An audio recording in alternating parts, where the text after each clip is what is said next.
이번에 아주 박빙이었습니다. 이게 아주 막 엎치락 뒤치락 하더라고요. 결국에 여러분들의 선택은 이 얘기 많이 들었으니까 이 얘기를 한번 들어보고 싶다. 이걸 선택을 하셨고요. 양도세다 보유세다 하는 사이에 주택담보대출 금리가 야금야금 7%를 넘었답니다. 7%면은 진짜 높은 고금리죠. 그죠? 주택담보대출 시장에 무슨 일이 있고 여러분들 내 집 마련이나 보유나 뭐 매도나 어떤 전략을 가져가셔야 될지 제가 오늘 시간을 통해서 깔끔하게 정리를 한번 해보도록 하겠습니다. 자, 일단 주택담보대출 금리가 어떻게 변한 건지를 봐야겠죠. 결론부터 말씀드리면 팩트는 고정형 주택담보대출의 금리 상단이 7%를 돌파했다는 겁니다. 자, 여러분들이 이런 주택담보대출 금리 몇 프로 돌파 이런 류의 기사를 보실 때 제가 요령을 하나 알려드릴게요. 이 헤드라인은 무조건 자극적으로 뽑습니다. 기자분들은 그분들은 또 그분들의 일을 하는 거예요. 뭐 그분들 뭐 기자분들 뭐 욕하고 그럴 필요 없습니다. 그분들은 어쨌든 클릭을 받아야 되기 때문에 실제로 보면 기사 헤드라인만 보면 주택담보대출 금리가 그냥 7%를 넘었다 이제 영끌 조금 죽었다 약간 이 느낌인데 실제로 팩트는 모든 주담대가 아니라 고정금리 베이스의 주담대 그리고 모든 금리가 아니라 금리의 하단과 상단이 다르거든요. 그 중에 상단이 7%를 돌파했다는 겁니다. 이걸 조금 더 자세히 보면은 4월 1일 기준으로 오늘 지금 촬영일이 4월 9일 지금 오후 7시 정도 됐는데 4월 1일 기준으로 5대 시중은행, 국민은행, 신한은행, 우리은행, 하나은행, 농협은행 이렇게 5대 시중은행의 고정형 주택담보대출 금리가 하단 4.42%에서 상단 7.02%가 나왔습니다. 자, 이게 그럼 높은 거냐 추세가 어떻냐를 봐야겠죠. 이제 일단 금리의 절대 수준은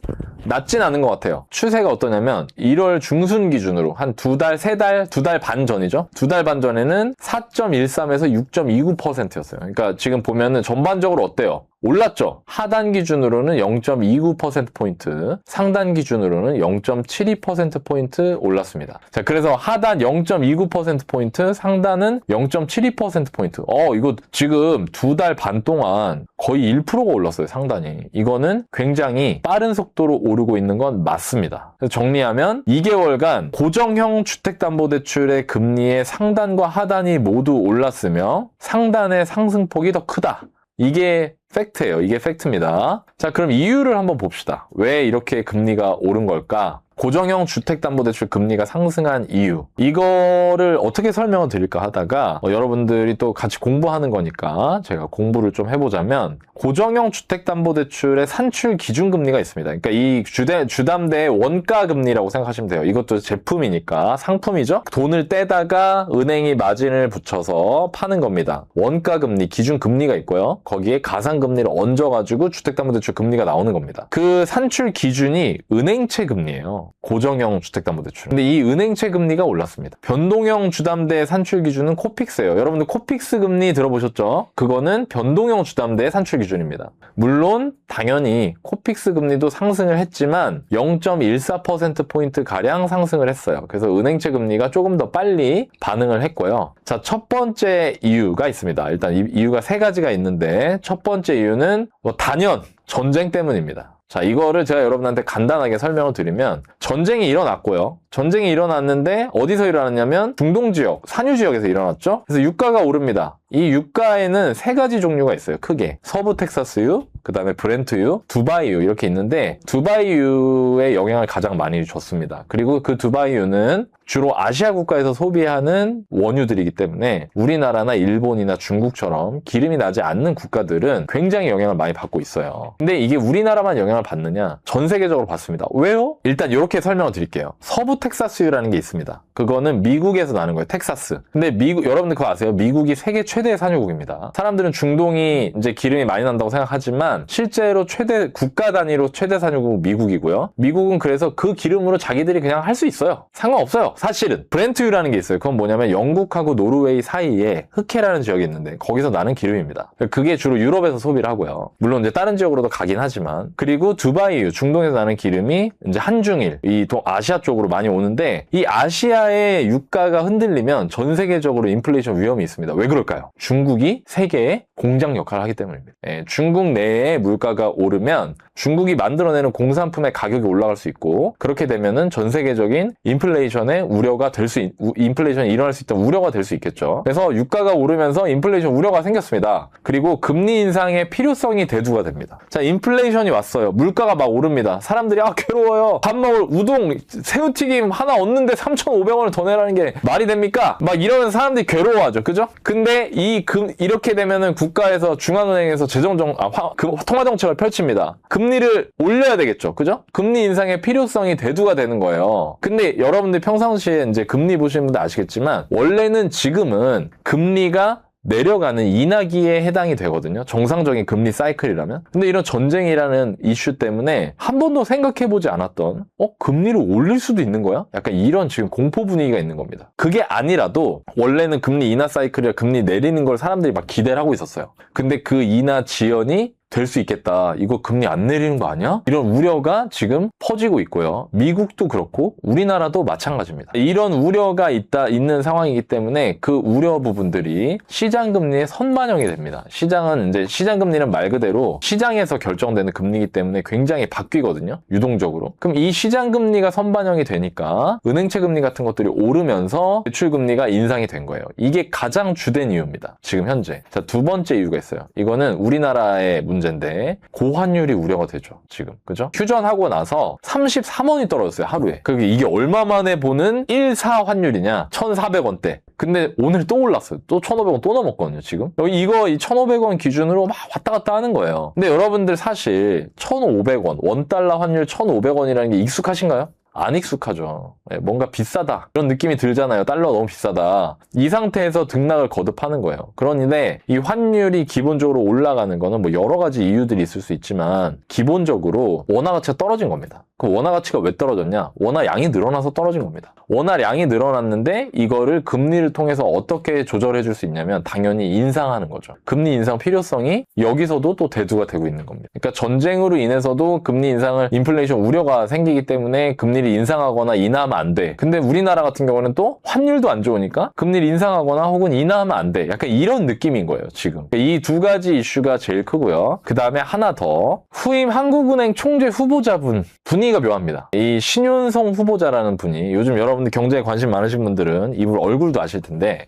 전 국제결제은행, 여러분들 BIS라고 들어보셨나요? 그 국제결제은행이라는 데가 있어요. 거기서 통화경제국장을 역임하신 굉장히 엘리트이신 분인데 이분이 매파적 성향을 가졌대요. 노나이님 매파가 뭐죠? 비둘기파 들어봤어요? 네, 들어봤습니다. 자, 비둘기파 매파가 있습니다. 뭐가 있냐면 금리라는 거를 두고 매파적 성격을 가진 사람, 비둘기파적 성격을 가진 사람 이렇게 말하는 경우가 있거든요. 그게 뭐냐면 여러분들 이렇게 생각하시면 돼요. 비둘기 어때요? 비둘기 느낌이 어때요? 부드럽고 피존 이렇게 좀 따뜻하고 평화 이렇게 날 때도 이렇게 날고 닭들기 말고 비둘기 닭들기 생각하지 말고 뭔가 평화롭고 온화한 느낌이 들죠? 매는 어때요? 그냥 확 그냥 날카롭고 막 공격적이고 그 느낌이 들죠? 매파적 성향을 가진 사람들은 금리 올려 물가 잡아야지 다 때려 잡아버려 물가 약간 이 느낌이고요.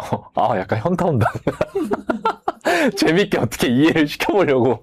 비둘기파는 우리 그러지 말자. 너무 금리를 올려서 막 시장에 막 충격을 주지 말자. 금리를 인하하거나 좀 온화하게 금리 정책을 펴자. 이런 사람들이 비둘기파거든요. 근데 신윤성 후보자는 원래 예전부터 이런 국제결제은행 같은 국제기구에서 활동하실 때부터 이런 매파적 성향을 가지고 계신 분이었다는 평가가 많아요. 근데 우리나라의 기존 경제 상황이 많은 분들이 이런 얘기를 했죠. 야, 이거 금리 올려야 되는 거 아니냐. 부동산도 문제고 금리 올려야 되는 거 아니냐. 환율도 문제고 하니까 기존 이창용 총재는 금리를 올리는 거에 대해서 물론 말씀을 하시긴 했지만 한 번도 실행을 안 했잖아요. 근데 이 사람이 되면 금리 인상하는 거 아니야? 한국은행에서? 지금 미국이랑 한미 기준금리도 역전된 상태인데 이런 해석들이 있습니다. 그러니까 이런 것들이 다 시장금리에 영향을 주는 거예요. 그래서 산출 기준이 은행채 금리가 올라갔고 은행채 금리가 올라가서 고정형 주담대 금리가 올라간 겁니다. 이해되시죠? 자, 그러면 이제 상황은 파악이 됐고요. 앞으로 주요 변수가 뭘까? 향후에 주담대 금리에 영향을 줄 수 있는 변수들은 뭘까? 근데 이걸 말씀드리려고 제가 금리가 올라간 이유를 말한 겁니다. 그 이유들이 어떻게 되느냐에 따라서 결과 바뀌겠죠? 그죠? 자, 첫 번째 이유가 요거였어요. 미국-이란 전쟁. 그리고 두 번째 이유가 고환율 우려였고요. 세 번째 이유가 한국은행 총재님인데 세 번째 이유는 사실 굉장히 마이너한 거죠. 그래서 이 두 개로 기준을 말씀드리면 4월 8일자로 2주간의 시한부 휴전에 들어간 미국-이란 전쟁의 전개 방향에 달려 있습니다. 당연한 얘기죠. 무슨 얘기냐면 모른다는 겁니다. 트럼프 아니면 모릅니다. 근데 이게 되게 재밌는 게 어제 휴전하고 오늘 이제 하루가 지났잖아요. 근데 오늘 보니까 이스라엘이 레바논을 또 폭격을 했어요. 아, 정말 왜 그러니? 진짜. 왜 그렇게 싸우는 거야? 그 레바논이랑도 관계가 안 좋아요. 이스라엘이 그거는 됐고 미국이랑 이란이랑 저기 한 거고 우린 됐고 우리는 원래 마음에 안 드는 놈 접할 거야 하면서 또 때린 거야. 또 때렸어. 그러니까 어떻게 되냐면 그러다 보니까 또 주가들도 떨어지고 뭐 어저께 반등했던 주식들 중에 삼성전자도 떨어졌어요. 오늘. 휴전인데 말 그대로 휴전이기 때문에 아직까지는 사람들이 이 전쟁이 끝날 것인가에 대해서 받아들이지 못하고 있다. 그래서 여전히 불안하다 이겁니다. 이 부분이. 두 번째는 국내 원달러 환율 우려가 커질 경우, 그러니까 환율 자체도 있지만 환율의 변화 속도가 지금 더 문제예요. 막 30원씩 왔다 갔다 하니까. 이건 굉장히 불안하다는 거잖아요. 지금 우리나라 주식시장도 그렇고 우리나라 환율 시장도 그렇고 변화의 폭이 너무 커요. 매일매일이. 이런 우려가 지금 점점 더 커질 경우에 물가하고 경기 상황을 고려해서 진짜 금리를 인상할 가능성도 서서히 얘기가 나오고 있습니다. 그래서 앞으로 주요 변수를 봤을 때 저는 개인적으로 이렇게 판단하는 게 맞는 것 같아요. 중요한 거는 급격한 속도의 기준금리 인하를 기대하는 거는 좀 현실적이지 않은 것 같아요. 많은 분들이 뭐 특히 투자하시거나 이런 분들이 기준금리 빨리 내렸으면 좋겠다 이런 생각 하시는 분들이 있거든요. 근데 그거를 기대하는 거는 별로 좋지 않은 상황인 것 같다. 그리고 우리나라 기준금리 혹은 전 세계 금리 중앙은행들의 금리 정책에 영향을 가장 많이 준 게 미국인데 미국도 지금 그래요. 미국도 이번에 뭐 고용지표나 이런 거 봤을 때 너무 좋아. 생각보다 나쁘지가 않아. 경기가 나쁘다는 명분으로 금리를 내릴 수 있는 건데 경기가 그렇게 나쁘지가 않아요. 그러니까 지금 미국도 기준금리 인하 같은 거를 기대하기가 쉽지 않은 상황인 거죠. 단기적으로는 우리가 미리 알 수 없는 미래에 결정되는 문제들이기 때문에 금리가 오를 겁니다, 내릴 겁니다, 여러분 이렇게 제가 말할 수는 없지만 우리가 이럴 때 합리적으로 생각할 수 있는 거는 기준금리 인하가 빨리 안 될 수 있겠구나. 그걸 기대하는 거는 약간 현실적이지 않은 거구나 정도로 정리를 할 수 있을 것 같아요. 자, 그러면 여기까지 얘기한 상태에서 여러분들이 궁금하신 거는 부동산 시장에 어떤 영향을 줄까겠죠? 부동산 시장에 대한 영향은 무엇이냐? 자, 지금 문제는 뭐냐면 제가 지금까지 금리 얘기를 막 엄청 열심히 했지만 금리뿐만 아니라 한도가 문제입니다. 지금 사실. 이게 무슨 얘기지? 자, 무슨 얘기냐면 최근에 금융위원회에서 2026년 가계부채 관리 방안을 발표했죠. 그랬나요? 노나이님? 했어요. 여러분들 최근에 계속 이슈 나오던 게 다주택자들 대출 연장 제한하는 거 나왔었죠. 그죠? 이것도 이 안에 포함된 겁니다. 그러니까 무슨 얘기냐면 이 다주택자 대출 연장 제한의 대의 명분은 부동산 시장에 대한 뭐 다주택자들이 물건을 나오게 하겠다 뭐 그런 부수적인 기대 효과도 있겠지만 대의 명분은 우리나라의 가계부채를 관리하겠습니다. 그런데 가계부채 중에 상당수 부분을 차지하는 게 주택담보대출이기 때문에 다주택자들, 그중에서도 다주택자들이 가지고 있는 주택담보대출의 연장을 제한하겠습니다. 이건 거예요. 맥락이. 그죠? 그리고 세부 내용을 보면 2026년에 가계부채 총량관리 목표를 1.5에서 지난해 1.7%보다 더 강화했습니다. 이게 무슨 얘기냐면 매년 가계부채를 이 정도만 늘게 하겠어라는 목표를 세웁니다. 금융위원회에서. 작년에 얼마였어? 작년에 1,000조였어? 그러면 올해는 1.7%니까 올해 말까지 1,017조가 넘지 않게 관리해. 이렇게 하는 게 총량관리라는 거예요. 그 안에서는 어떻게 대출해주든 일단 총량이 저 정도로 묶여야 돼. 근데 그거를 목표를 작년에는 1.7%였거든요. 근데 이번에는 1.5%로 더 빡세게 쪼였습니다. 자, 근데 여기서 여러분들 아셔야 될 게 있어요. 여기 굉장히 많은 분들이 부채를 줄여야 되는 거 아니냐 이렇게 얘기하시잖아요. 금융위가 관리하는 건 부채의 감소 목표예요? 아니면 총량이 늘어나는 비율의 목표예요? 늘어나는 비율의 목표예요. 여기서 여러분들 아셔야 될 건 뭐냐면 기본적으로 한 국가의 가계부채 혹은 국가부채의 관리 포지션상 기본적인 관점은 증가는 일단은 기본 디폴트 값이고 그 증가의 유리 목표라는 겁니다. 굉장히 많은 분들이 가계부채를 줄여야 된다 이렇게 얘기하시는 분들이 있는데 그게 자본주의 국가에서는 쉬운 일이 아닙니다. 왜냐하면은 통화량을 늘리고 신용창조를 통해서 계속해서 부채 비율이 늘어나는 것이 자본주의 국가가 가지고 있는 숙명이거든요. 그러니까 이런 기본적인 경제 상식을 여러분들이 아셔야 돼요. 제가 부동산 얘기를 하지만 다시 돌아와서 즉 무슨 얘기냐면 가계부채는 그냥 원래 늘어나는 겁니다. 부채라는 거는 원래 늘어나는 거예요. 노나이님 그럼 안 되는 거 아닙니까? 부채만 늘어나면 위험하죠. 근데 자산이나 소득이 같이 늘어나면 괜찮은 겁니다. 그런 관점을 여러분들이 갖고 보셔야 된다. 다시 돌아오면 그 목표를 빡세게 하겠다는 거예요. 그럼에도 불구하고 우리나라 가계부채가 늘어나는 속도가 너무 빨라서 GDP 대비해서 가계부채 비율이 너무 높아요. OECD 국가들 중에 우리나라가 너무 높아요. 가계부채가 많아요. 그러니까 가계부채 비율을 줄일 거예요. 그런데 한 번에 안 되니까 점진적으로 이렇게 얘기하는 겁니다. 그리고 이 안에 또 디테일한 내용이 있는데 이게 중요해요. 은행권의 주택담보대출을 별도로 관리하겠다. 자, 옛날에는 가계부채 총량만 관리했어요. 그러니까 무슨 얘기냐면은 국민은행, 예, 농협은행 또 왔어요? 저거 왔습니다. 죄송합니다. 농협은행 일로 와보세요. 예. 농협은행 지금 가계부채 얼마나 늘렸습니까? 1.6% 늘렸습니다. 내가 올해 1.5%라고 했어요? 안 했어요? 1.7% 아닙니까? 1.5%라고 했잖아요. 죄송합니다. 그렇게 대출 많이 해줘가지고 그 이자 받으려고 말이야. 적당히 하세요. 알았어요? 예, 알겠습니다. 자, 이렇게 관리했었거든요. 근데 이제는 어떻게 하냐면 농협은행 어디 있습니까? 예, 지금 왔습니다. 농협은행 일로 와보세요. 올해 가계부채 얼마나 늘렸습니까? 저희 1.5% 늘렸습니다. 1.5%요? 좋아요. 그 중에 주택담보대출은 얼마입니까? 네? 주택담보대출은 얼마냐고요? 그걸 왜 물어보시죠? 내가 따로따로 관리한다고 했잖아요. 이거 봐라. 1.5% 중에 무려 1.3%가 주택담보대출이에요? 예, 농협, 주택담보대출이 제일 돈벌이가 잘 돼가지고요. 긴 기간 동안 이자를 따박따박 주시지 않습니까? 그렇게 하지 마세요. 예? 그렇게 하지 마시라고요. 아니, 총량만 관리하시면 됐지. 이제는 주택담보대출도 관리하시고 신용대출도 따로 관리하시고 이러면 저희가 어떻게 합니까? 언제부터 저한테 목소리를 높이셨어요? 죄송합니다. 제가 시키는 대로 하세요. 아시겠죠? 이렇게 된 거예요. 이거 설명 한 방에 다 했다. 그래서 관리 목표를 별도로 신설하고 월별, 분기별로도 관리를 하는 겁니다. 이렇게 하겠다는 거예요. 자, 이게 제가 이제 웃으면서 얘기했지만 원래 이유를 봐야겠죠. 금리가 올라가서 부담이 있는 것뿐만 아니고요. 대출 자체를 실행할 수 있는지, 한도는 생각한 대로 받을 수 있는지 자체가 걸림돌이 될 수 있어요. 실수요자분들이 이걸 아셔야 돼요. 그러니까 은행에 당연히 대출 될 줄 알고 은행 갔는데 거기서 이렇게 얘기할 수 있는 거예요. 저희 나라님께서 여기 농협은행 귀에서 피가 나는 거예요. 여기서 농협 귀에서. 왜 귀에서 피가 나시죠? 됐고요. 고객님 무슨 일로 오셨습니까? 저 주택담보대출 받으려고요. 안 돼요. 왜요?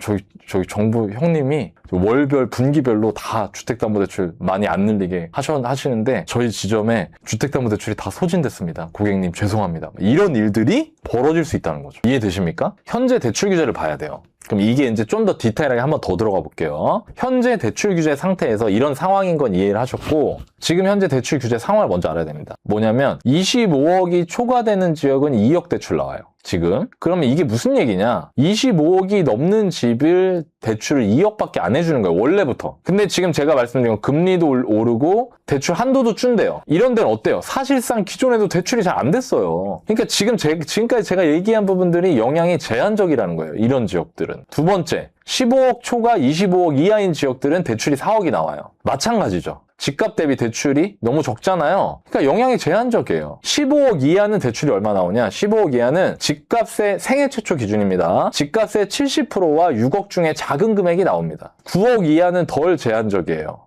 9억에서 15억 사이가 영향이 상대적으로 크겠죠. 너나이님 9억 이하는 왜 덜 제한적이죠? 9억 이하는 일단 대출 금액이 어떻게 되겠어요? 작아지겠죠. 그죠? 9억 이하는. 동시에 9억 이하는 신생아 특례 대출, 보금자리론, 디딤돌 대출 같은 걸로 접근하시는 분들이 많은 가격대의 주택들입니다. 근데 제가 지금까지 얘기한 이렇게 우스갯소리로 얘기한 게 전부 다 은행에서 하는 개별 대출이거든요. 근데 제가 좀 전에 말씀드린 신생아 대출, 보금자리론, 디딤돌 대출은 정책성 대출이에요. 이 정책성 대출은 아까 제가 말씀드린 2026년 가계부채 관리 방안에 보면 오히려 늘린답니다. 이해되시나요? 그러니까 그쪽 대출은 오히려 더 받기가 좋아지겠죠. 그래서 이 가격대 미만은 영향이 덜 제한적인 거예요. 그래서 지금 이러한 담보대출 시장의 변화가 가장 크게 영향을 줄 수 있는 가격대는 9억에서 15억 사이의 가격대구나라고 볼 수 있습니다. 논리적으로. 제가 뒤에서 지금 현재의 부동산 시장 상황과 수요와 공급 상황 이런 것들을 엮어서 종합적으로 지금 현재 상황 진단을 할 거거든요. 근데 이것만 보면 그래요. 매수 심리가 살아있을 때는 이런 게 벌어지면 어떤 일이 생기냐면 레버리지가 축소된다는 거에 대한 불안과 조급함이 부추겨집니다. 내가 집을 빨리 사고 싶어요. 왜냐면은 지금 집을 안 사면 안 될 것 같아서.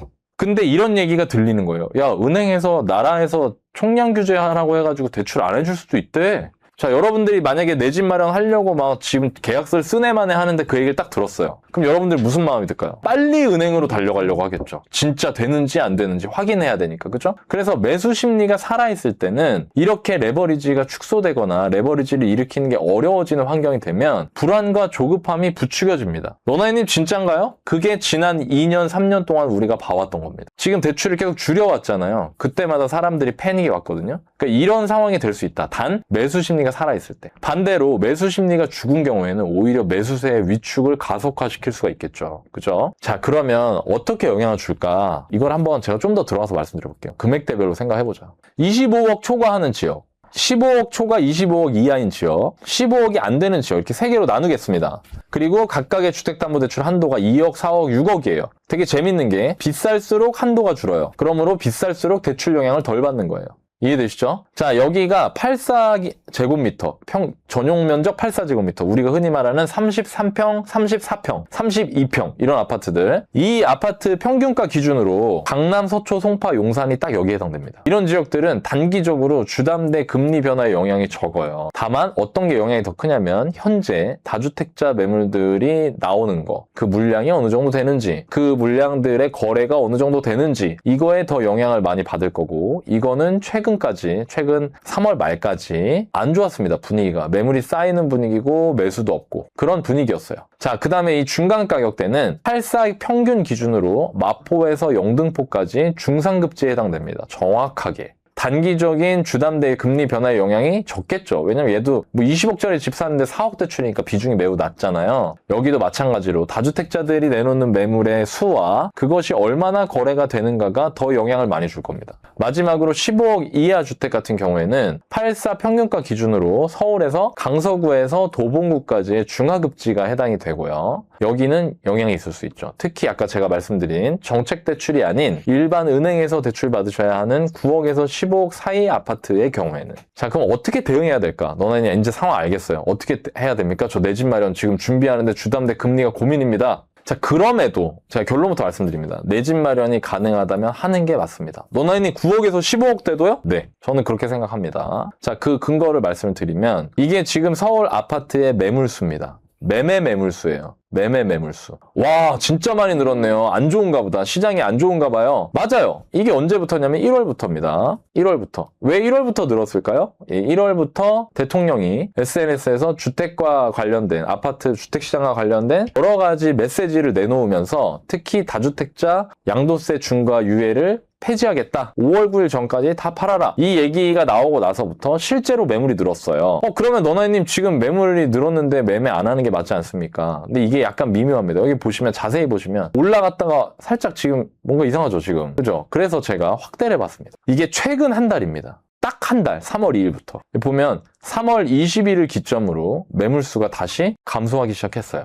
왜 그러냐? 이전에 늘었어요. 늘었는데 3월 20일 기점으로 거래량이 증가를 하면서 실제로 그 다주택자들이 내놓은 매물들이 거래가 되고 있습니다. 이거는 거래량에 나타나고 있고 거래량이 실제로 많이 늘었습니다. 이거는 서울 전체인데 이 안에서도 지역별 편차는 있어요. 특히 제가 아까 말씀드린 중하급지에서는 거래가 매우 활발해졌고 그리고 집을 보는 게 어렵고 가면은 이제 한 집을 막 4-5팀에서 같이 보고 약간 이런 분위기가 됐습니다. 그래서 지금 거래가 많이 됐기 때문에 이렇게 나왔던 매물 수가 줄고 있어요. 이거에 대해서 여러분들이 뉴스 같은 거 보면은 뭐 언론이나 방송사나 이런 데에 따라서 지금 보여주는 뉴스가 굉장히 제가 보기에 차이가 많거든요. 그러니까 자기들이 보여주고 싶은 게 있는 것 같아요. 제가 보기에는. 근데 이럴 때일수록 여러분들이 직접 원소스를 파악을 하시고 실제 상황이 어떤지를 냉정하게 보실 수 있어야 되기 때문에 제가 거기 도움을 드리고자 이 진짜 데이터를 갖고 온 겁니다.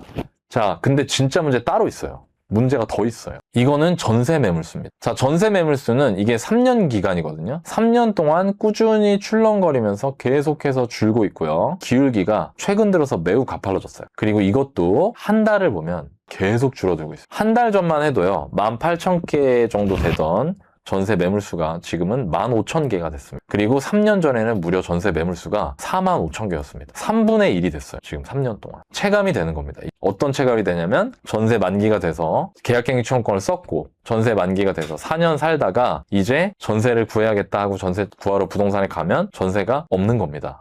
너나이님 그럼 월세 가면 되지 않습니까? 월세 매물수입니다. 이거는 3년이고요. 너네님 얘는 꾸준히 준 게 아니라 최근에 좀 늘었었네요. 네, 이때 입주가 좀 있었습니다. 강남 일대. 그런데 그것마저도 근데 그땐 전세는 안 늘었어요. 왜냐하면 입주 분양주택에는 전세를 놓을 수가 없었거든요. 전세 대출 안 해줬었거든요. 그러니까 이거 월세만 놓을 수 있었는데 그 월세 물량이 쌓였던 게 22,000개가 넘었던 게 지금 14,000개까지 떨어졌어요. 이것도 최근 한 달을 보면 엄청나게 빠른 속도로 줄어들고 있습니다. 즉 매매 매물, 전세 매물, 월세 매물이 전부 다 줄어들고 있다는 겁니다. 지금 상황이. 매매 거래가 증가한 건 전월세 급감에 따른 실수요 매수 때문이란 얘기예요. 제가 아까 여러분들한테 3월 20일 기점으로 매매 매물수가 줄었네요. 그리고 매매 매물수가 줄었던 이유는 그걸 누가 샀기 때문이에요. 내놓는 것보다 사는 게 많아졌기 때문이에요. 그럼 그건 왜 그러냐? 이렇게 전월세가 급감을 하면서 내가 지금 여기서 살아야 되는, 부득이하게 사셔야 되는 분들이 있는데 그분들이 이거 안 되겠다. 집 사야겠다. 마침 다주택자들이 물건을 좀 싸게 내놓는 것 같다. 라고 해서 그분들이 반응했기 때문이라는 거예요. 그리고 이게 활발했던 게 서울의 외곽 지역들이었던 겁니다. 중하급지 위주로. 지난 봄 새학기 이사철은 전 진짜 너무 놀라운 게 뉴스 한 줄 안 나오대요, 이거. 전 이게 참 놀라웠어요. 되게 많은 사람들이 고통받고 있거든요. 이것 때문에 어려워해요, 되게. 제가 아는 분 중에도 그런 분이 있었어요, 이번에. 봄 새학기 이사철은 진짜 말 그대로 전월세 대란이었어요. 이게 되게 웃긴 게 가면은 집을 매매를 물건을 보려고 하는 사람도 많은데 전세 보려고 사람들이 줄을 서서 전세 물건을 보는 거예요. 그러니까 제가 그게 너무 놀라웠고 이번에 실제로 전세나 월세 구할 때 집을 아예 안 보고 구하신 분들도 많습니다. 집 보는 사이에 그 물건 빠질까 봐.